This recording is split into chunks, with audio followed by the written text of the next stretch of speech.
स्तुति कर रही है। जुगल नयन, एक आंख से पानी नहीं, जुगल नयन जलधार बही। प्रभु आपकी स्तुति तो मैं कैसे कर सकती हूँ? किसी प्रकार से नहीं कर सकती, कारण आप तो रावण को मारने वाले हैं। मुझे पता है आपका अवतार हुआ है तो रावण को मारने के लिए नहीं, आपका अवतार हुआ मुझे ताड़ने के लिए नहीं। और प्रभु मैं तो ये मानती हूँ इतने वर्षों तक मैं पत्थर की तरह रहे। मुझे तो ऐसा लगता है कि ऋषि शाप को जो देना, उन्होंने जो मेरे को श्राप दिया वो श्राप है, मैं तो इतना अनुकूल मानती हूँ अपने लिए, इसलिए कि आपके मेरे आप जैसे साक्षात ब्रह्म के दर्शन मुझे हुए। इतना कर कर स्तुति कर कर कर अहिल्या जी अपने घर को चली गई। कहाँ चली गई? अपने घर, गौतम ऋषि के यहाँ। इधर जब भगवान राम और लक्ष्मण को लेकर के विश्वामित्र जी वापस विश्राम स्थल पे आते हैं तो विश्वामित्र का एक शिष्य आता है और आकर के कहता है, प्रभु राजा जनक का संदेश आया हुआ है। तो कैसा संदेश?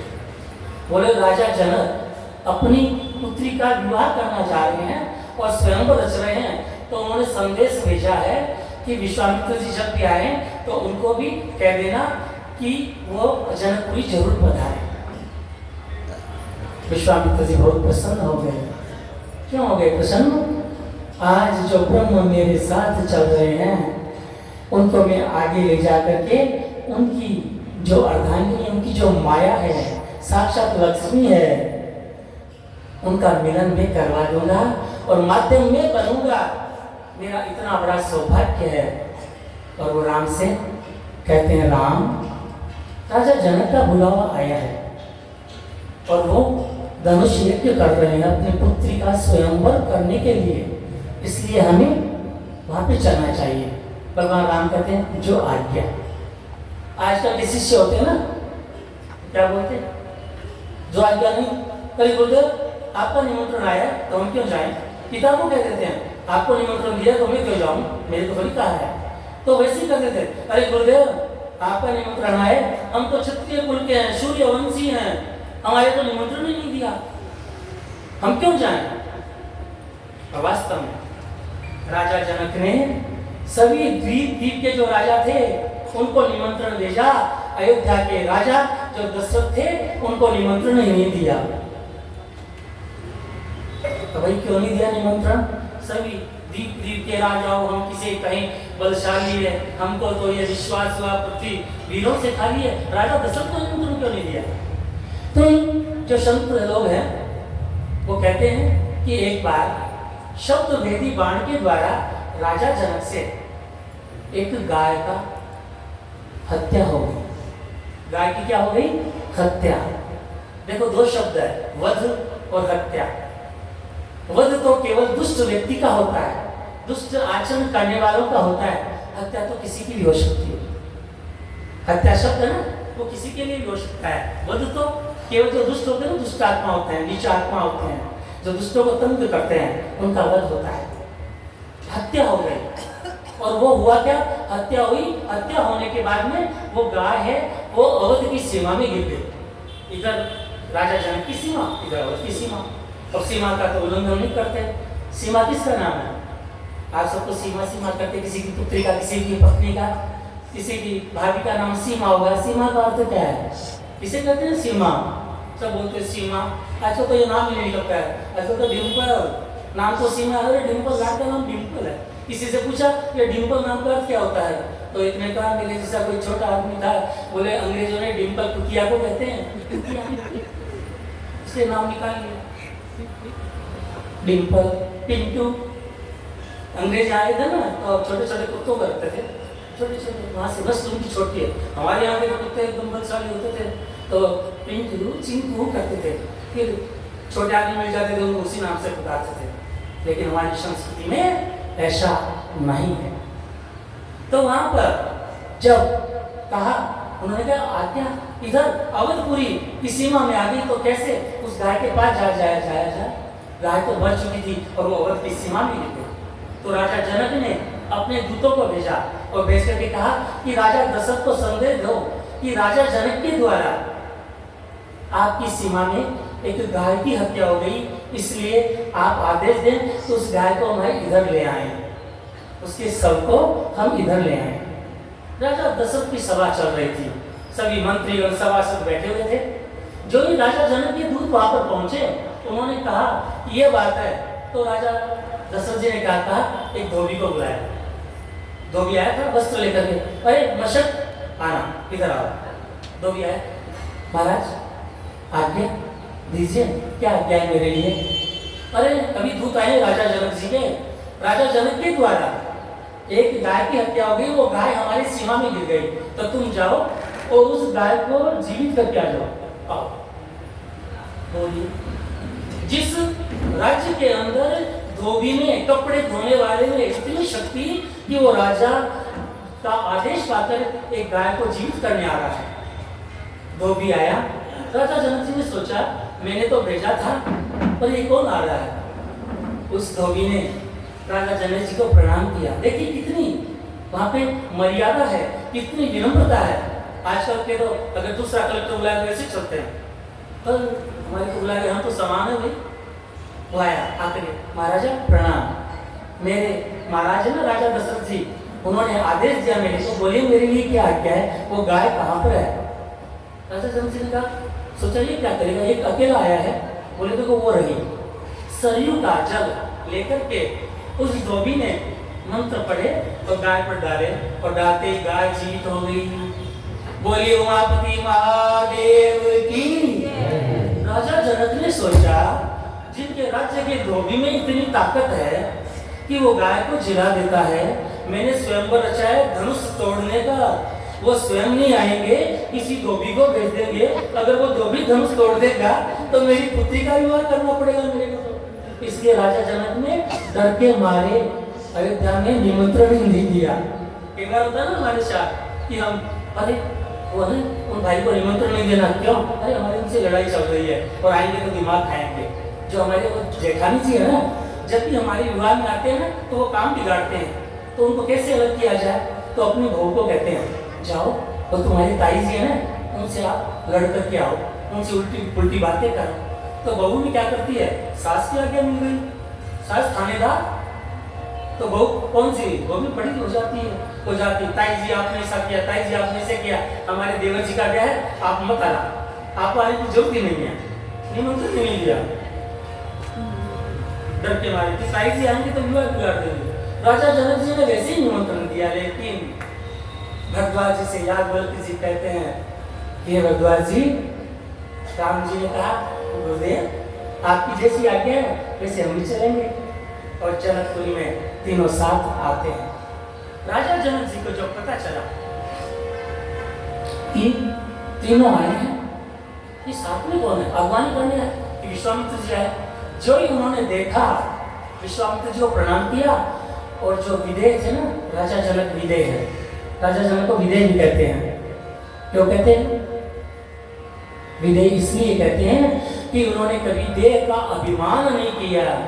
इतना सुंदर शरीर था, और वो विदेह कैसे हो गए? वो विदेह इसलिए हो गए कि एक बार उन्होंने अपने गुरुजी से कहा कि मुझे अपना पूर्व जन्म, जो पिछला जन्म है ना, वो दिखाइए। उनके गुरु जी ने कहा अरे राजन, पीछे का जन्म देख के क्या करोगे? राजा जनक जी ने कहा नहीं, मुझे देखना है, आप दिखाइए ना। जब राजा जनक जी ने बार बार अपने कुल गुरु से विनती की तो कहा राजन आंखें बंद करो और ध्यानस्थ हो जाओ। जो ही वो ध्यानस्थ हुए और उनके कुल गुरु ने उनका पीछे का जन्म दिखाया। आज हमें अपना पीछा जन्म दिखा दे, हम अपने गुरुदेव से कहें, क्योंकि हमने तो पीछे जन्म तो गुरु से मांगा ही नहीं कभी। अगर हम अपने गुरु से मांगते ना तो अपने गुरुदेव भी अपने का पीछा जन्म दिखा देते, लेकिन हमने तो मांगा ही नहीं। हमने तो कहा बहुत प्रसन्न चाहिए, थोड़ा पैसा चाहिए, थोड़ा ऐसा कर दो, थोड़ा ऐसा कर दो। राजा जनक जी ने कहा गुरु में इतनी शक्ति है, एक पूर्व जन्म नहीं, गुरु शब्द ऐसा है, एक जन्म नहीं, आपको 100 जन्म नहीं, लाखों पीछे जन्म आपने लिए ना, वो सबके सब गुरुदेव दिखा सकते हैं। लेकिन गुरु के प्रति वो श्रद्धा और विश्वास होना चाहिए।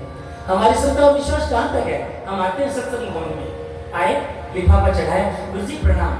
अच्छा गुरु जी मैं चलती हूँ। पर गुरु जी ने कहा उससे कि लिफाफा चढ़ाओगे?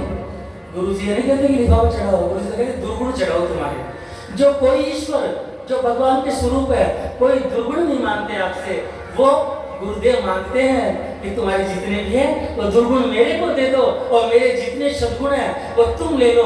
कारण जब तुम सद्गुणवान बन जाओगे तो लोग ये कहेंगे कि ये सद्गुणी है, कम से कम ये तो सुनने को मिलेगा मेरे को कि मेरा शिष्य वो दुर्गुणी है।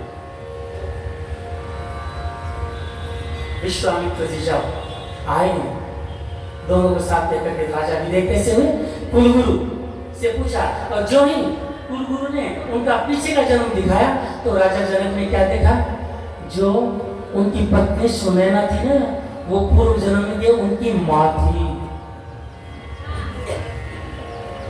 जो सुनैना उनकी पत्नी थी वो पूर्व जन्म में माँ थी। और राजा जनक एकदम ध्यानस्थ हो गए, जैसे आजकल हम भी सब ध्यानस्थ होते हैं ना, कथा सुनते सुनते, और कथा सुनते थोड़ा सा दीवार का सहारा मिल जाए ना जैसे, तब तो पूर्ण ध्यानस्थ,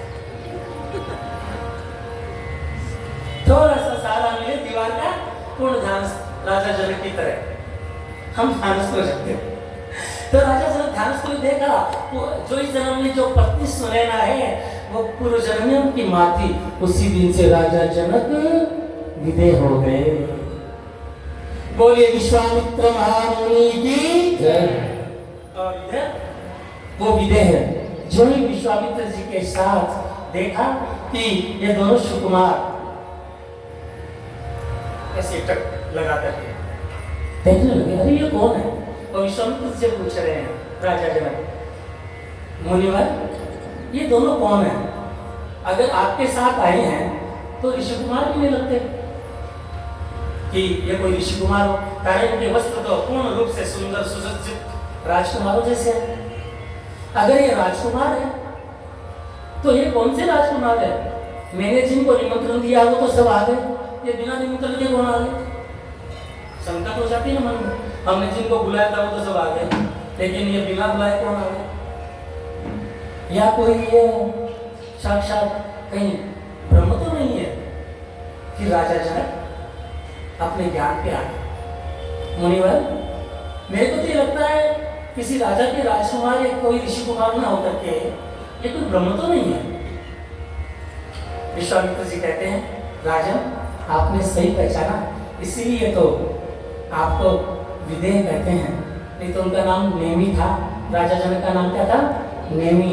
और जनक है ना वो पदवी है, उनके कुल में जनक पदवी दी जाती, और जनक पदवी क्यों दी जाती? जब पिता खत्म हो जाते तब नीचे वाले को जनक कहा जाता। जब पिता खत्म हो जाते ना तो नीचे वाले को जनक कहा जाता, इसलिए उनको सब जनक कहते थे। और वो कौन थे? उनकी दो पुत्रियां थी राजा जनक के। कौन कौन सी? एक सीता, एक उर्मिला। मांडवी और श्रुति कीर्ति तो कुशकेतु, राजा जनक के जो छोटे भाई थे ना कुशकेतु, जिनकी पत्नी का नाम था चंद्रभागा। और सीता नाम कैसे पड़ा वो आप सब जानते हैं, हल के द्वारा उत्पन्न हुई। और हल का जो आगे का फल होता है ना उसे सीता कहते हैं, इसलिए उनका नाम सीता पड़ा। राधेश्याम रामायण में राधेश्याम कवि ने बहुत अच्छा लिखा। देखिए, पड़ गया अचानक एक समय, पड़ गया अचानक एक समय, भारी अकाल राजधानी में, भारी अकाल राजधानी में, तब हल लेकर वे ही विदेह आकर डट गए किसानी में, तब हल लेकर वे ही विदेह आकर डट गए किसानी में।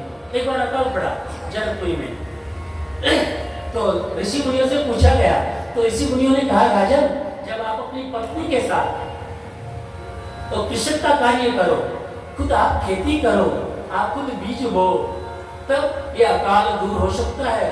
तब क्या होगा? तब फसलें होगी। राजा जनक ने कहना मान लिया। अगर आजकल भी किसी को कहते हैं ना ये झूठा गिलास उठा दो, यह झाड़ू उठा के यहाँ दो। अरे शर्म नहीं आती तुम्हारे को? मेरे से कह रहे हो? मैं यहाँ का मालिक हूँ, मैं नहीं उठाऊंगा गिलास, किसी नौकर को बुलाओ। लेकिन राजा जनक कितने विनम्र है। उन्होंने कहा, ऋषियों ने, आपको किसानी करना है। क्या करना है? किसानी। पड़ गया अचानक एक समय भारी अकाल राजधानी में, तब हल लेकर वेगी विदेह आकर डट गए किसानी में। किसी एक क्षण के कारण, ध्यान दीजिएगा शब्दों पे, राजा जनक बैल जहाँ जुतता है ना हल के, वहां राजा जनक और उनकी पत्नी सुनैना दोनों जुट गए। चलो हम तैयार हैं। किसी एक क्षण के कारण नृप का हल कर से छूट गया, हल वो छूट गया। श्री जगदम्बा अवतीर्ण हुई, भ्रम का भांडा था फूट गया। श्री जगदम्बा अवतीर्ण हुई, भ्रम का भांडा था फूट। कौन अवतीर्ण हुई? साक्षात जगदम्बा आदिशक्ति उमा महामाया दुर्गा, उनका साक्षात स्वरूप। और एक दिन राजा जनक ने वो स्वयंवर क्यों रचा? राजा जनक तो भी प्रतिज्ञा कर सकते थे कि मेरी पुत्री जिसको चाहे उसी को वर लेगी, लेकिन राजा जनक ने क्यों ऐसा प्रतिज्ञा क्यों की? राधेश्याम रामायण में कवि बहुत अच्छा लिखते हैं, देखिए क्या। किसी एक दिन उस शक्ति ने, एक दिन उस शक्ति ने परिचय दिया प्रचंड, उठा लिया क्षण मात्र में शंकर का को दंड। एक दिन माँ सीता ने क्या किया? जो शिव धनुष पड़ा था ना, क्षण में उठा लिया। राजा जनक ने देख लिया, अरे इस धनुष को तो बड़े बड़े वीर नहीं उठा सकते, मैं स्वयं नहीं उठा सकता, मेरी पुत्री ने उठा लिया। इसलिए मैं आज यह प्रतिज्ञा करता हूँ कि जो इस शिव धनुष को उठाएगा उसी से मेरी पुत्री का विवाह हो। वहां पर सीता ऐसे अवतीर्ण हुई। वो राजा जनक आज भगवान राम को देख करके सोच रहे हैं, मैंने निमंत्रण नहीं दिया। जो निमंत्रण दिया ना, तो कोई तो बलशाली आए हैं, तो कोई बड़े पेट के आए हैं, राजा आए हैं, कोई 60 वर्ष के हैं, कोई हजारों वर्ष के हैं। अरे ये तो सुकुमार कोमल है। मन मन में क्या सोचते हैं राजा जनक कि अगर ऐसा वर मेरी कन्या को मिल जाए तो मेरा तो जीवन सफल हो जाए। इधर जब राजा जनक ने उनकी अगवानी की और विश्वामित्र जी ने कहा, ये दोनों जो राम और लक्ष्मण है ना, ये राजा दशरथ के पुत्र है और मेरे यज्ञ की रक्षा करने के लिए आए थे, और जब तुम्हारा संदेश गया ना राजन, तब ये मैं इनको ले आया। राजा जनक मन ही मन मुस्कुराए। क्यों मुस्कुराए? राजा जनक ने सोचा कि कम से कम निमंत्रण नहीं दिया, अच्छा निमंत्रण देता तो कोई धोबी आ जाता, निमंत्रण नहीं दिया तो राजा दशरथ जी ने राजकुमार को भेजा, तो वो भी एक नहीं दो। बहुत अच्छा। राजा जनक ने अगवानी करके उनको ले आए। गुरुदेव के पैर दबा रहे हैं रात्रि में। कौन? भगवान राम और लक्ष्मण। लक्ष्मण जी की इच्छा हुई, क्यों ना जनकपुरी देखा जाए। अब भगवान तो अंतर्यामी, जो भाई अपने छोटे भाई की मनोदशा नहीं समझे वो भाई नहीं कहलाता। बड़ा भाई तो वो भाई होता है जो अपने छोटे के लिए सब कुछ दे दे, वो बड़ा भाई।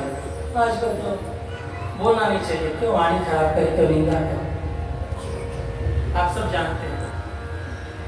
भगवान राम समझ गए। क्या समझे? हाँ, लक्ष्मण की घूमने की इच्छा है। बोले क्यों? तो देखो क्या कहते हैं भगवान राम, मर्यादा पुरुषोत्तम क्यों कहलाए? मर्यादा और पुरुषोत्तम, पुरुषोत्तम शब्द कैसे पढ़ा? पुरुषाणाम उत्तमो इति पुरुषोत्तम है, जो पुरुषों में सबसे अति उत्तम हो, जिनके बराबर कोई पुरुष न हो, तो पुरुषोत्तम है। मर्यादा पुरुषोत्तम, जो पुरुष होकर के जिन्होंने मर्यादा पूर्ण रूप से पालन किया, वो पुरुषोत्तम। इसलिए भगवान को मर्यादा पुरुषोत्तम कहते हैं। तो भगवान तो गुरुदेव से कैसे कहते हैं? खुद नहीं कहते, भगवान की इच्छा थी, लेकिन भगवान तो लीला करने आए थे। पैर दबा रहे हैं, और एक बात ध्यान रखिएगा, जब जब भी गुरुदेव के पैर दबाओ तो यह ध्यान रखो, आपकी जो भी मन की इच्छा है ना, गुरुदेव तुरंत समझाते हैं पैरों के द्वारा। अपन चरण दबाते हैं, दबाते किससे हैं? हाथों से। गुरुदेव के पैर तो हाथों से दबाते हैं। अपने मन मस्तिष्क की क्रिया है ना, वो हाथों में आती है, और वो हाथों में जो ही गुरुदेव के हाथ को लगते हैं ना, तो वो हमारे मन मस्तिष्क की भावना है ना, तो गुरुदेव के मन में तुरंत पहुंच जाती है, गुरुदेव जान जाते हैं तुरंत। इसकी ये इच्छा है। भगवान राम बोले गुरुदेव, लक्ष्मण है ना ये चाहता है, इतने ही बोले, इतने में गुरुदेव बोले, देखिए तुरंत गुरुदेव, हाँ राम मैं जानता हूँ लक्ष्मण छोटा है ना, इसलिए चाहता है कि जनकपुरी देख के आ जाओ, तो तुम एक काम करो ना, जाओ और लक्ष्मण को जनकपुर दिखाओ। और एक बात ध्यान रखना, बोले क्या? पुष्प वाटिका में, ये जनकपुर जी की जो पुष्प वाटिका ना, गार्डन बोलते हैं ना लोग, गार्डन आजकल बाग नहीं बोलते हैं, आजकल तो अंग्रेजी सिस्टम चल गया है। छोटा सा बच्चा होता है ना, तो उसको ये नहीं कहते ये गाय माँ आई, देखो कौ आ गई, कबूतर नहीं बोलते हैं। कबूतर का अर्थ जानते हो क्या होता है? कबूतर भी हम कलयुगी मानव से श्रेष्ठ होता है। क्यों? वो कभी उत्तर नहीं देता, कबो न उत्तर दे ही, सुनता है, हमेशा सुनता रहता है कबूतर। हम तो तुरंत उत्तर दे देते हैं, लेकिन कबूतर सामने आता है, देखो बेटा सुनो, वो काऊ, ये पीजन, ये क्या है? कबूतर नहीं बोला, पीजन, ये देखो क्रो आ गया। भैंस आती तो भैंस नहीं, भैंस कहने में शर्म आती है। अरे बुफलो, देखो बुफलो आ गया, अरे तुम्हारे डैडी आ गए, देखो डैडी को बुलाओ। डेड शब्द से डैडी बना है, जो मर चुका है ना उसको डेड कहते हैं, अब वो वंश कर दो तो डैडी बन जाता है। पिता, पिता कितना शब्द अच्छा है, बाबूजी कितना शब्द अच्छा है, पापा बोलते हैं। लेकिन वहां पर जब भगवान राम ने कहा तो विश्वामित्र ने कहा जाओ पुष्प वाटिका जरूर देख के आना, कारण राजा जनक की पुष्प वाटिका वो बहुत विशेष है। भगवान राम ने सोचा ठीक अच्छा, दोनों भाई गुरुदेव के पैर दबाते चले पुष्प वाटिका में जाते हैं। उसी समय मैना नहीं, जिनके मैना ना हो, मैं नहीं हो मैना, और उनकी माँ का नाम क्या था? सुनैना। इनकी माँ का नाम सीता जी का। पहले कल के आए थे मैना। जहाँ पर मैना नहीं होगी ना, वहाँ पे सुनैना अपने आप आ जाएगी, दृष्टि अच्छी बन जाएगी। सुनैना, सुनैना ने सीता से कहा बेटा तेरा कल स्वयंवर होने वाला है, अपनी जो कुलदेवी है ना, जाओ और जाकर के उस कुलदेवी का ध्यान करके आओ, पूजन करके आओ। सीता जी अपने सखियों के साथ पुष्प वाटिका में आते हैं और कुलदेवी का पूजन करने के लिए। लेकिन जो ही वो जाते हैं तो एक सखी को राम और लक्ष्मण दिख गए। जो ही राम लक्ष्मण दिखे, सखी तो पगला गई, भागी भागी, सीधे सीधे सुनो, अरे क्या बताऊं, उस घर देखो दो सुकुमार आए हैं, अरे उनकी सुंदरता का कहाँ से बखान करो। जब स्त्रियां अपने सखी से सुंदरता का बखान करती है ना, एकदम विचलित होकर के करती है, आश्चर्यचकित होकर करती है, अरे राम इतना सुंदर मैंने तो राजकुमार नहीं देखा। वो आई सखी, भाषाएं देखो, माताएं कहती है ना कि अलग सिस्टम होता है, भाषा अलग अलग होती है, मारवाड़ी अलग होती है, बिहारी भाषा अलग होती है, लेकिन शब्दों का तारतम्य है, शब्दों का तारतम्य क्या होता है? अलग ही होता है। हरियाणा में क्या बोलते हैं आपको पता है? बोले लड़की क्या है, लड़का कैसा है, तो बोलते हैं अरे वो लड़का कैसा है, उसका छोरा कैसा है। अब तो बोलते लड़का कैसा है, हरियाणा में आपको पता है क्या बोलते हैं? अरे उसका छोरा कैसा है, तो उत्तर क्या देता है? छोरा कैसा है, गीता कुपा ही से। गीता कुपा समझिए ना, गीता पिप्पा, गीता पिप्पा होता है ना, तो पूछते ना उससे। हरियाणा में बोलते हैं कि लड़का कैसा है, अपन पूछते हैं ना, तो वो बोलते हैं अरे लड़को छोरो किम से, छोरो किमसे लड़का कैसा है? तो उत्तर देने वाला अपन तो कहते हैं लड़का सुंदर है। वो क्या बोलते हैं? लड़का कैसा है? गीता कुपाइश है। तो फिर वो पूछता है छोरी, अब पूछते हैं कि लड़की कैसी है? तो हरियाणा वाले बोलते हैं तो छोरी किमसे है? तो वो दूसरा उत्तर देता है छोरी उसकी माँ से। ऐसे नहीं कहते उससे भी सुंदर है। कैसे बोलते हैं? बोले छोरी कैसी है? बोले छोरी तो उसकी भी माँ से, यानी छोरी उससे भी ज्यादा सुंदर। भाषा है।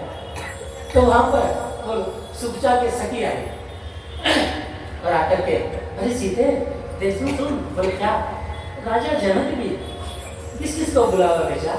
अभी मैंने देखा जो ही मैं अंदर प्रवेश किया मैंने तो दो सुकुमार आए। एक तो थोड़ा सांवला सा है, एक गोरा। लेकिन जो सांवला है ना वो सुंदर बहुत है। कैसा है? सुंदर बहुत है।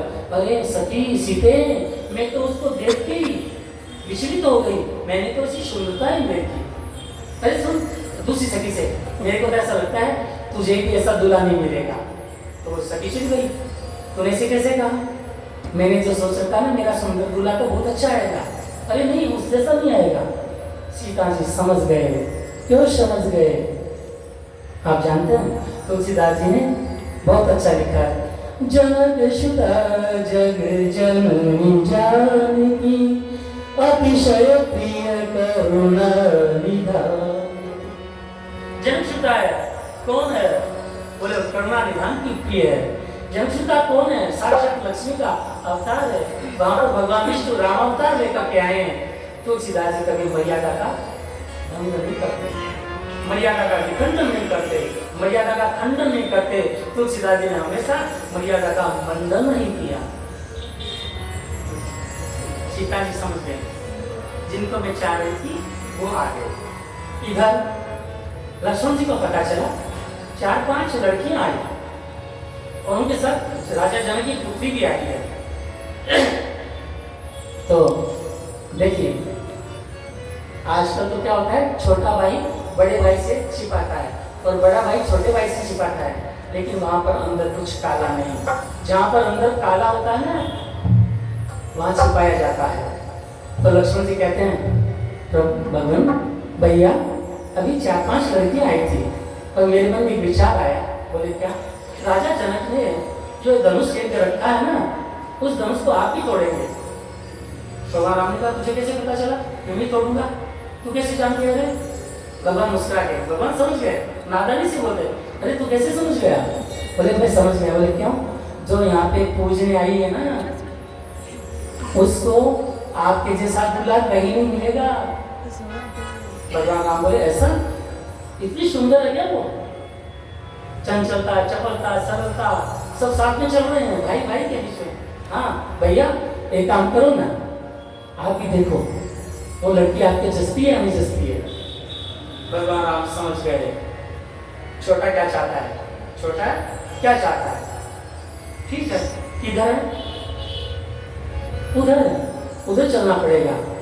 अरे नहीं अगर गुरुदेव को पता चल गया है कि हम यहाँ लड़कियां देखने आए हैं तो गुरुदेव डांटेंगे हमें।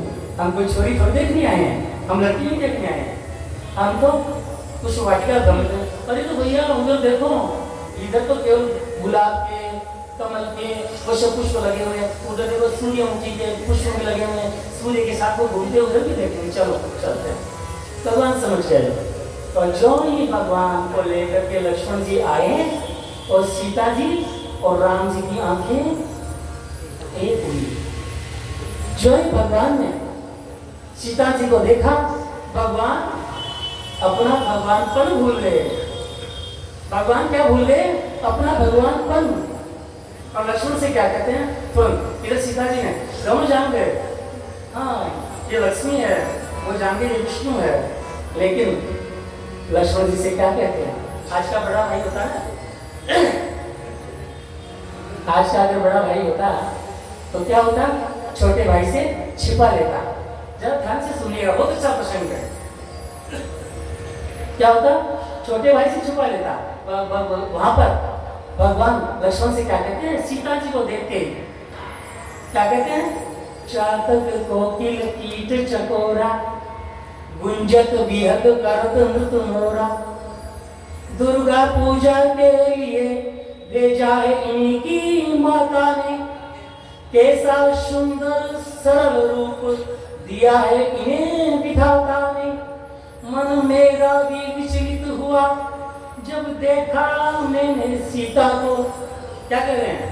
चाटक कोकिल कीच चकोरा गुंजत वियग करत नृत्य मोरा। नृत्य ना, मोर भी नृत्य कर रहे हैं, चाटक कोकिल कोयल बोल रही है लक्ष्मण, लेकिन मैंने ऐसा सुन देखा तो मैं समझ गया, मेरा मन भी विचलित हो गया कि साक्षात सौंदर्य की देवी खड़ी है यहाँ पर। हजारों कामदेव भी अगर इस देवी के सामने आकर खड़े हो जाए ना, तो कामदेव भी लज्जावान बन जाए, शर्म आ जाए। लक्ष्मण जी ने सोचा, मेरी बात है ना चल गई, मेरी बात असर कर गई है ना, भैया को लड़की समझ में आ गई। आजकल क्या होता है ना, पहले तो क्या होता था कि जब लड़की समझ में आ जाती थी ना, तो घर वाले पूछते थे, अरे लड़की समझ में आई क्या? तो लड़का क्या जवाब देता? माँ से पूछ लो। पिता को नहीं कहते, पिता को नहीं कहते पहले लड़के, माँ से पूछ लो। और माँ के पास आकर कहते हैं, वो लड़की मेरे माँ पूछती, लड़की समझ में आ गई? हाँ माँ आ गई, लेकिन स्वरूप में तो आप जैसी नहीं है, लेकिन ठीक है। इतने भी माँ समझ जाती है कि लड़का क्या चाह रहा है। और आजकल माता पिता को पूछते ही नहीं है, सीधे ये लड़की मेरे को पसंद है, आपको करनी है तो कर लो, नहीं मैं तो करूँगा। माता पिता का जो विश्वास है, जिन्होंने सपने संजोए थे कि हम इस लड़की के, अपने लड़के के लिए ऐसा लड़की देखेंगे, उस सपनों को आपने मार दिया। जहां जहां तक मेरी आवाज जा रही है, ध्यान देकर के सुनिएगा। जिन पुत्रों ने अपनी माता और पिताओं के सपनों को मारा है, एक दिन उनके पुत्र हैं, उनके 1000 बार सपनों को मारे। ये मैं नहीं बोल रहा हूं, शास्त्र कहता है। कभी भी अपने माता पिता के सपनों को मत मारो। और हमारा जो समय था ना, 30 वर्ष पहले, तो मेरे पिताजी ने पूछा, हमारे पिताजी क्या टीचर थे, अध्यापक थे, तो उनका कड़क स्वभाव था, तो उनकी बोली भी अलग थी। मैं आया तो छोटे देखे जच्ची को जच्ची तेरा है, मार तो जच्ची है, तेरे जैसे या नहीं जच्चा है, फाइनल कर दिया मैं संबंध, मैंने फाइनल कर दिया संबंध, तेरे जच्चे या नहीं जच्चे, ये संबंध करेंगे, ठीक है।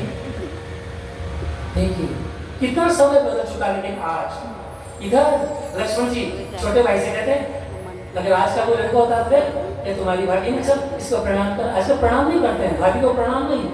हेलो भाभी, गुड मॉर्निंग। अरे जिसका हाथ तुम्हारे भाई ने पकड़ा है, उस हाथ को तुम पकड़ोगे। क्या संस्कृति बन चुकी है हमारी। तो लक्ष्मण जी समझ गए यहाँ पर। क्या समझे? भैया के लड़की जच गई। क्या भैया कैसी है? लक्ष्मण जी से भगवान क्या कहते हैं, अरे लक्ष्मण ठीक है, तुम्हारी समझ में आ गई ना तुम्हारी भाभी? हाँ ठीक है, तो तुम्हारी भाभी तो मेरे भी आ गई, चलो चलते हैं, गुरुदेव की सेवा का समय हो गया है।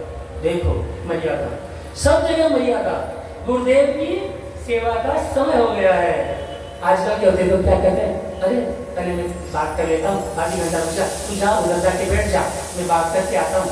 तो छोटा भैया कर देता, माँ इंतजार कर रही है, अरे माँ तो इंतजार कर रही है, मम्मी को इंतजार करने दो, ये समय से थोड़ी मिलता है। तो वास्तव में सत्य है, वास्तव में सत्य है। विवाह के पहले बात करने का जो समय मिल जाता है ना, आधे घंटे 1 घंटे, ये महोदय है बहुत अच्छे आजकल। ये जो महोदय है ना, सबसे पहले उठ करके गुरुदेव को प्रणाम मत करो। मेरा तो आपसे कहना, सबसे उठ करके पहले इनको प्रणाम किया करो। ये जब प्रसन्न होंगे ना, तो आपको सब सुविधा दे देंगे। ये जब प्रसन्न होंगे सब सुविधा मिल जाएगी। सबसे उठ कर पहले प्रणाम करो। तो सबसे पहले उन्होंने कहा गुरुदेव के पास चलेंगे। गुरुदेव के पास आ गए और आकर के गुरुदेव को जो कुछ वाटिका में जो घटना घटी वो सब बताया। लक्ष्मण ने ऐसे कहा, मैंने ऐसे कहा, मेरा मन भी गुरुदेव थोड़ा विचलित हुआ, मेरा मन थोड़ा चंचल हुआ। सीता को देखते ही, आजकल के तो कहते ही नहीं है लड़की से क्या बात की नहीं, और लड़की को क्या कहते हैं, कौन को ध्यान रखना, मेरी माँ का तो स्वभाव आजकल खराब हो चुका है, जब शादियों करके आओ ना तो माँ से ज्यादा मन मत लगाना, बातें मत करना, तुम तो पढ़ी लिखी हो, माँ तो अनपढ़ है, उसकी बात का ध्यान मत देना। अरे गुरुदेव को सब कुछ बताया। वहां पर उसी समय शिष्य आया और आकर के खोला, आराम तो कर लिया, कल प्रातः स्वयंवर है, आप सबको वहीं पे बुलाया गया है। इधर देखिए, कुश वाटिका में जब नए एक हुए भगवान से सीता जी के, तो जाकर के माँ जगदम्बा के पूजन करते हैं। माँ सीता के मन में क्या है, माँ जगदम्बा पहले जानती है। और मैं एक आपको विशेष बात बताता हूँ, जिस लड़की का संबंध नहीं होता तो बालकाल में जो ये चौपाई है, इन चौपाइयों का पाठ माँ पार्वती के सामने करवाइएगा, आपकी पुत्री का विवाह जरूर से जरूर हो जाए। माँ जगदम्बा के सामने जाकर के माँ सीता पूर्ण रूप से सजल नयनों से प्रार्थना करती, जय जय गिरिवर राज किशोरी, जय महेश मुख चंद्र चकोरी, जय गजबदन शरण माता, जगति जननीता मिनि तुति जागर, जय जय गिरिवर, जय जय गिरिवर राज किशोरी, जय महेश मुख चंद्र चकोरी, जय गजबदन शरण माता। गणेश जी की और शरण की माता हो, जगत जननी दामिनी तुति गाता, नहीं तब आद्य उषाना, अमित प्रभाव वेद नहीं जाना, भव भव विभव पराभव कारिणी, विश्व विमोहिनी शोभस विहारिणी, सेवक तो ही सुलभ फलचारी, वरदायिनी पुरारी प्यारी। आपकी जैसी तो भगवान शंकर को कोई प्रिय ही नहीं है। जगदम्बिके, मेरी मन की भावना तो आप जानते हैं कि मुझे कैसा वर चाहिए।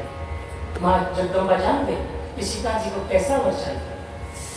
तो वहां पर माँ पार्वती, माँ गौरी सीता जी को आशीर्वाद देती, मन जाहि राज हो मिलहि शोभन, सहज सुंदर श्यामलो, करुणा निधान सुजान शील, शरीर जानत रावलो, तेरी भांति गौरी असीस शहीद हिय हर्षित आई, तुलसी भवानी पूज पुनि पुनि मुदित मन मंदिर चली। सीता, तुम्हारे मन को मैं जान चुकी हूँ, तुम्हारा मन क्या चाहता है। सीता जी का मन क्या चाहता है, मन जाई राजो मिले सरोवर सहज। सीता जी कैसा वर चाहती है।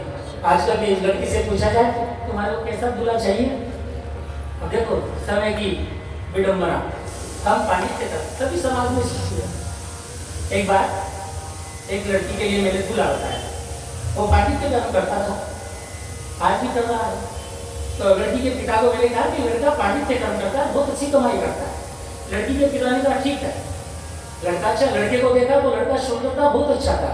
तो लड़की के पिता ने कहा कि ठीक है, और इनको कह दो हमारी लड़की के लिए ये उपयुक्त लड़का है, इसलिए इनको निमंत्रण दे देते हैं कि लड़की को देखने आ जाएंगे। इधर लड़की को पता चला, क्या पता चला, लड़की ने पूछा अपने पिता से। पहले लड़कियां पूछती नहीं थी पिता से, माँ से भी नहीं पूछती थी। आज मर्यादा का भंग देखिएगा, सीधे पिता से बोली लड़की, पिताजी आपने जो लड़का देखा वो क्या करता है। पिता ने कहा पांडित्य कर्म करता है, पूजा पाठ करवाता है, हवन करवाता है, कथा बांधता है, ये कार्य करता है। पिताजी मुझे शादी नहीं करनी। लड़की ने कहा मुझे शादी नहीं करनी। अरे भैया क्यों बेटा, क्यों नहीं करनी। तो लड़की का उत्तर सुनिए पहले तो, पिताजी नहीं करनी। अरे लड़का सुंदर है, देखो फोटो, हाँ सुंदर है, लड़का विद्वान है, पाठ पूजन करवाता है, विद्वान है, अच्छा है, ज्योतिष का ज्ञान रखता है, फिर क्यों नहीं चचा। नहीं चचा, लड़के वाले से कह दो नहीं आएंगे, मध्य में राम में। तो लड़की के पिता का फोन आया कि लड़की ने मना कर दिया। क्यों कर दिया भाई, बोले आप ही बात कर लो लड़की से। तो मैंने लड़की को, जब बात हुई ना, पिता ने फोन दिया तो मैंने लड़की से पूछा बेटा तुझे लड़का पसंद क्यों नहीं आया। अब देखिए लड़की का उत्तर सुनिए, गुरुजी मेरे को एक बात बताओ। मैंने कहा बोल बेटा। मैं तो ऐसे बोल रहा हूँ जैसे मेरी बेटी का विवाह सगाई कराने में। बेटा बोल क्या बात है। गुरुजी सुनो एक बात बताओ। बोलो बेटा। आप ना गुरुवाणी नहीं आंटी, आप धोती कुर्ता पहन करके आंटी को साथ लेकर के उसको पिक्चर दिखाने ले जा सकते हो क्या? आप आंटी को ना, आप धोती और कुर्ता पहन करके टीकी लगा के चोटी बना करके और फिर आंटी को पिक्चर दिखाने ले जा सकते हो क्या? मैंने तो नहीं ले जा सकता भाई, मेरी भी मर्यादा है। मैं तुम्हारी आंटी को पिक्चर दिखाने ले जाऊँ तो लोग सोचेंगे गुरु जी ऐसे तो ज्ञान देते हैं, कुछ पिक्चर देखने जा रहे हैं, नहीं ले जा सकता। बोले आप कैसे जा सकते हो? मैंने कहा मैं तो पैंट शर्ट पहन के वही चले जाऊँ और टिक्की मीठा के जो बिंदी है ना ब्रह्म के लगी हुई, इसको मीठा के जाना पड़ेगा और फिर इस चोटी को कटवाना पड़ेगा। इतना काम ये कर नहीं सकता, इसलिए तुम्हारी आंटी को पिक्चर दिखाने नहीं ले जा सकता। अब बोलो बेटा तुम क्या कहती हो? मुझे धोती कुर्ता वाला वर नहीं चाहिए, मुझे तो पैंट शर्ट वाला हस्बैंड चाहिए। धोती कुर्ता वाला वर नहीं चाहिए, मुझे तो पैंट शर्ट वाला हस्बैंड चाहिए। ठीक है बेटा, मैंने लड़के वालों से कहा तो यार काम नहीं हो सकता, मैं मजबूर हूँ, आपको निमंत्रण दे दिया, आप आ गए। इधर सीता जी क्या कह रहे हैं? मुझे कैसा वर चाहिए? सहज, ऐसा वर जो सहज हो, सरल हो, सुंदर हो। मेरे को कैसा वर मिलना चाहिए? जो सुंदर हो, सहज, सुंदर और सांवर हो। सांवर कैसा? आजकल थोड़ा काला हो जाए ना तो काले लगते हैं, भैया देखो लड़का काला है, ये लड़की काली कलुकी। अपना गोरा रंग है ना, किसी गोरे रंग पे कभी नाज न करो, एक दिन तो मिट्टी बन जानी, क्या काला क्या गोरा करते हो, भस्म तो एक ही हो जाने। भस्म तो एक हो जाए, क्या काला क्या गोरा। तो लेकिन सीता जी ने क्या कहा? सहज सुंदर सांवरो। वहां पर मुझे दो दिखे, उस वाटिका में मैंने दो लड़के देखे, एक था सांवरा श्याम रंग का, एक था गोरा। मुझे वो गोर वर्ण वाला नहीं चाहिए, मुझे वो सांवरा चाहिए। क्यों चाहिए? कि मैं जानती हूँ वो कौन है, एक बात। दूसरा, जो आकर्षण श्याम स्वरूप में है, काले रंग में है, उतना आकर्षण गोरे रंग में नहीं है। जिनके गोरे रंग है वो नाराज मत होना, कहीं नाराज हो जाए आपके, आप तो ना गोरे रंग का है वो मुखर लड़े नहीं। साइंस विज्ञान जो भी पढ़े ध्यान से सुनेगा। विज्ञान कहता है कि काली वस्तु में आकर्षकता बहुत ज्यादा होती है। कैसे होती है? छत्ता हम लेकर के चलते हैं ना, तो छत्ता अगर आप काले रंग का लेकर के चलोगे तो वो सूर्य की रोशनी को अपने ऊपर डांट लेता है, आकर्षित कर लेता है, सूर्य की गर्मी को शोषित कर लेता है। तो वही आप सफेद रंग का छाता लेकर के निकलोगे ना तो क्या होता है? उसमें से किरणें आती है, गर्मी ज्यादा लगती है। काला वस्त्र पहनने का नहीं, मर्यादा है ऊपर रखने का। भगवान ने अपना काला स्वरूप क्यों बनाया? भगवान तो स्वयं काले, भगवान शिव गोरे, लेकिन भगवान शिव ने भी अपना काला स्वरूप क्यों बनाया? भस्म लगा के। नंदी की सवारी नाग अंगिकार धारी नित्य संत कुमारी, नीलकंठ त्रिपुरारी है, गले मुंड माला सोए, क्या सोए? गले मुंड माला सोए, अरु डमरू विशाला, वहां अंग में बिहारी गिर राज शुक्रवारी है। गोरे रंग के हैं, कर्पूर गौरम, और भगवान नीलांकुश, लेकिन काला। मुझे कैसा चाहिए? सांवरो। मन जाय राजो मिले सोबर, सहज सुंदर सांवरो, करुणा निधान सुजानशील, शरीर जानत प्राप्त। वो करुणा निधान भी होना चाहिए, अखड़ नहीं होना चाहिए। करुणा निधान, दया, दया का निधि, दया का समुद्र, और सुजान ज्ञानी भी होना चाहिए। करुणा निधान सुजानशील, वो शीलवान भी होना चाहिए, मर्यादा युक्त होना चाहिए। और लास्ट में क्या चाहिए? रावरो। वो रावरो किसको कहते हैं? राजा के बेटे को। मैं राजपुत्री हूँ, इसलिए ये गुण तो होने चाहिए, लेकिन अंतिम समय में मुझे वो वर मिले ना, वो राजा का पुत्र होना चाहिए। कारण मैं राजपुत्री हूँ, अगर उनको दूसरा पुत्र आ जाएगा किसी का तो मेरे पिता की शान को थोड़ी नीची हो जाएगी। इसलिए जगदम्बिके मैं ये नहीं चाहती, क्या नहीं चाहती? मैं ये नहीं चाहती कि कोई दूसरा पुत्र आए, मैं तो वही चाहती हूँ जिसको मैंने देखा है। जगदम्बा से वर पाकर के और सीता जी है वो घर में आते। दूसरे दिन स्वयंवर रचा गया। धनुष को पहियों का जो वाहन होता है उसके द्वारा सभा मंडप पे लाया जाता है। तो सब विराजमान हो गए और उसी समय विश्वामित्र जी राम लक्ष्मण को लेकर के पहुंचते हैं। जो वो पहुंचते हैं, जितने भी राजा आए हुए थे सब के सब एक तक देखने लगे। सुने ना, सीता जी की माँ जो ही राम जी और लक्ष्मण जी के ऊपर उनकी आंखें पड़ी तो देखती रही, अरे इतनी सुंदर सुकुमार, पास में सखी बैठी थी। अरे सखी ये कौन है? बोले ऐसे राजकुमार है, विश्वामित्र जी के साथ आए। अरे बाप रे, ये राजकुमार विश्वामित्र जी के साथ आए हैं? बोले हाँ। क्या करूँ मैं, मेरे को तो कुछ समझ में नहीं आ रहा है। जब ऐसे राजकुमार विश्वामित्र जी साथ पहले आए थे तो पता होता राजा जनक जी को, जरा कम से कम ये सोचना चाहिए, जानकारी करते कि राजकुमार कोई सुंदर है क्या, पहले ही प्रतिज्ञा कर डाले, जो भी इस धनुष को भंग करेगा वही मेरी लड़की से उसका विवाह हो जाएगा। सभी जरा सोचो, ये इतने मोटे मोटे राजा बैठे हैं, इनमें किसी ने धनुष भंग कर दिया तो कहाँ मेरी सुकुमारी सीता, तो कहाँ ये राजा? इधर राजा जनक ने अपने जो बंदी जन है उनको आदेश दिया, जो मेरा संकल्प है वो सुनाओ। बंदी जन संकल्प सुनाने जा रहे हैं। कहते हैं अरे राजाओं जरा सुनो, हमारे जो मिथिला के राजा जनक है उन्होंने प्रण किया। प्रण क्या किया कि जो भी इस धनुष को उठाएगा, कारण हमारी राजकुमारी जो सीता है इन्होंने एक बार इस धनुष को उठा करके उधर रख दिया और राजा ने वहीं पे प्रण कर लिया, जो इस धनुष को उठा करके इस पे प्रत्यंचा चढ़ा देगा, उसी के साथ हमारे राजा जो जनक है वो क्या करेंगे, अपनी सीता का, अपनी पुत्री सीता का विवाह कर देगा। जो प्रण सुनाया गया, सभी राजा आए अपना बल दिखाने के लिए। कोई अकेला आया, पहले एक एक करके आए। जो भी धनुष को छूता है, हिलाने की कोशिश करता है, उठाने की कोशिश करता है, धनुष उठता नहीं है, बल्कि धनुष तो बहुत भारी हो जाता है, हिलता भी नहीं। एक का नंबर आया, दो का नंबर आया, तीन का नंबर आया, चार का नंबर आया, और इधर सुनैना जी का दिमाग खराब हो गया।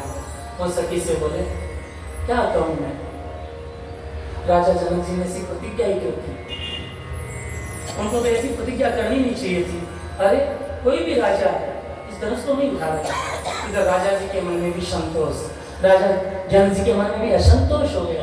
क्या करूं मैं, एक तरफ पुत्री का विवाह है और मैंने प्रण कर लिया है, अगर मैं प्रण तोड़ दूं तो पुत्री तुम्हारी रह जाएगी, और प्रण तोड़ दूं तो मेरी निंदा होगी, मेरे पितरों को पानी नहीं मिलेगा, और अगर प्रण रखता हूं तो पुत्री तुम्हारी रह जाएगी। क्या है? राजा जनक चिंता में, राजा जनक एकदम चिंता में। बड़ी बात ध्यान रखिएगा, माता पिता जब चिंता में होते हैं, जब लड़की को एक जना देख के चला गया, दूसरा देख के चला गया, तीसरा देख के चला गया, तो माता की और पिता की जो मन स्थिति होती है उसको कोई नहीं जान सकता। अड़ोसी पड़ोसियों के ताने, देवरानी जेठानियों के ताने कौन सुने? अंदर अंदर बातें होने लग जाती है। राजा जनक जी ने सोचा अगर कोई धनुष को नहीं उठा पाएगा तो मेरी पुत्री कुंवारी रह जाएगी, और अगर नहीं उठा पाएगा तो कुंवारी रह जाएगी, और अगर मैं ये प्रण तोड़ता हूँ तो मेरे पितरों को पानी नहीं मिलेगा। राजा जनक दुखी हो गए। राजा जनक बोले वहां पर, हे दीप दीप के राजाओं, हम किसे कहे बलशाली है, हमको तो यह विश्वास हुआ पृथ्वी वीरों से खाली है, पृथ्वी वीरों से खाली है। अगर ऐसा हमें विचार होता तो ऐसा प्रण करते ही नहीं, हम धनुष प्रण की बात नहीं, ऐसा संकल्प करते ही नहीं, हम ऐसा प्रण नहीं करते। अगर हमें पता होता कि इस दीप दीप के जो महाराजा आए हुए हैं, अगर ऐसा होगा तो हम ऐसा प्रण ही नहीं करते।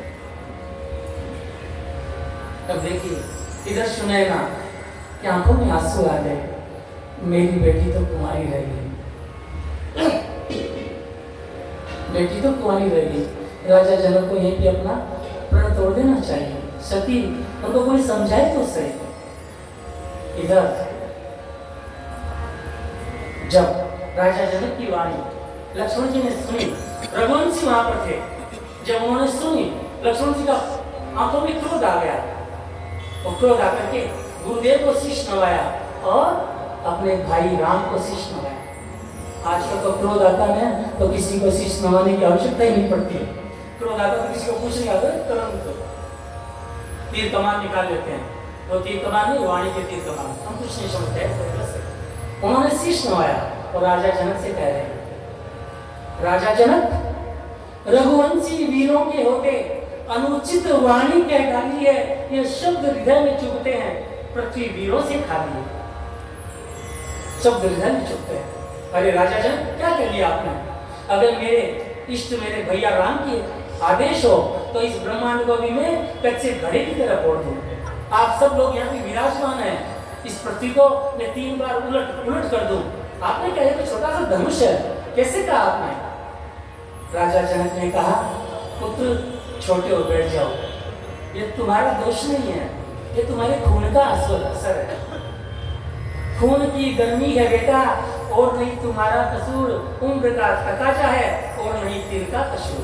तुम्हारा कसूर नहीं है, खून की गर्मी है और उम्र का तकाजा है। अभी युवा हो ना, इसलिए मेरी अवस्था में आओगे ना, जब सफेद बाल हो जाएंगे तो गर्दन हिलने लग जाएगी।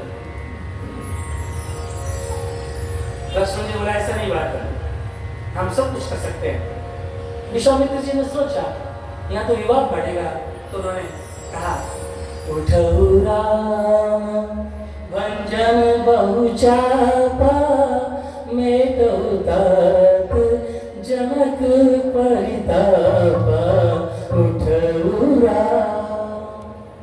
राम उठो, और उठ करके भंजन बहु चापा, तोड़ दो उस धनुष को, तोड़ दो। ये नहीं कहा क्योंकि राम धनुष को उठा, भंजन बहु चापा, उस चाप को तोड़ना है। देखो सब लोग पे ध्यान दो, ये नहीं कहा उठाओ, उठा के तोड़ना, तोड़। भगवान राम ने विश्वामित्र जी को प्रणाम किया, राजा जनक को प्रणाम किया, और अपने इष्ट कौन भगवान शिव को प्रणाम किया। जो ही भगवान राम चलने लगे, सुनैना जी ने कहा अपनी सखी से, विश्वामित्र जी की बुद्धि भी क्या मारी है, इतने बड़े बड़े राजा है वो नहीं उठा पाए, ये सुकुमार कैसे उठा पाएंगे इस धनुष को? ये विश्वामित्र जी जो ऋषि मुनि होते हैं ना, ये सखी क्या कर, इधर सीता जी ने जब देखा आ रहे हैं तो उन्होंने गणेश जी का आह्वान किया, भवानी का आह्वान किया, मनो मन मनाओ भवानी, मनो मन मनाओ भवानी, वर दायक गणदेवा, हे वर के दाता गणेश जी, मैं आपकी आदर जो पूजा की है ना, आप उसका फल देना चाहते हैं तो यह फल देना कि इस धनुष का भारम हल्का हो जाए। हे भगवान शिव, आप तो मेरे इष्ट जो जगदम्बा है उनके पति हैं, आपसे मेरी प्रार्थना है कि आप इस धनुष का भार धार लेना। इधर जब भगवान राम ने सीता जी को विकल देखा, सीता जी को क्या ड्योढ़ी समझ गया ना, छत के ऊपर चारों तरफ सब स्त्रियां बैठी थी, राजा जनक ने सबका अलग अलग स्थान बनाया था, वहां पे बैठे थे सीता जी। सीता जी की जो अपूर्णता व्याकुलता जब भगवान राम ने देखी, समझ गए, उन्होंने केवल एक नजर से उनको देखा और जाकर के सबसे पहले क्या किया, श्री धनुष को प्रणाम किया।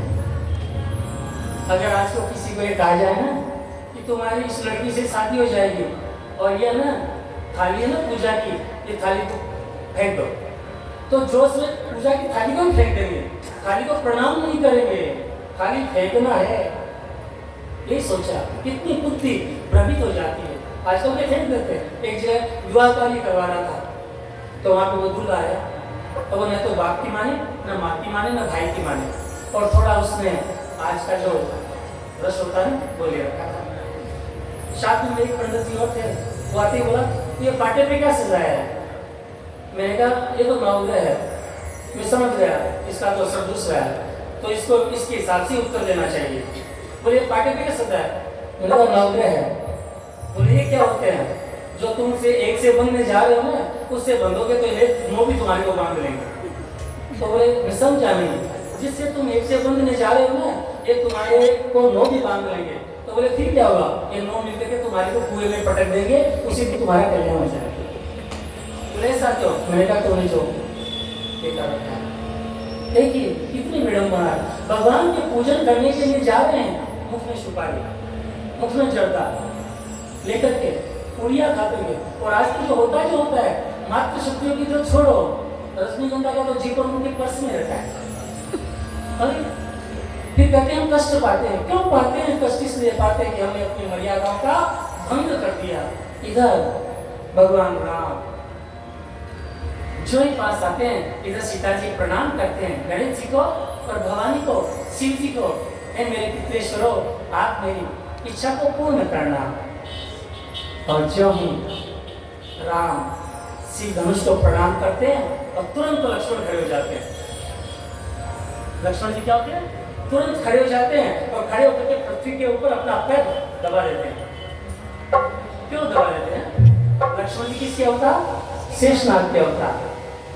और शेषनाग के अवतार वो तो वहां पर है, और भगवान राम धनुष को तोड़ रहे हैं और धनुष टूटेगा तो क्या होगा? पूरा ब्रह्मांड गिर जाएगा। तो ये पृथ्वी हिलेगी, मेरा तो कुछ नहीं होगा, लेकिन तो इतने राजा महाराजा बैठे हैं, ये सब के सब गिर जाएंगे। और वहां पर लक्ष्मण जी क्या बोलते हैं? ध्यान से सुनिए। ओ कमट कुंजरो सावधान, ओ कमट कुंजरो सावधान, ओ दसों दिशाओं के दिक्पालो, ब्रह्ममंडल कहीं न फट जाए, ओ देवताओं देवलोक थामो।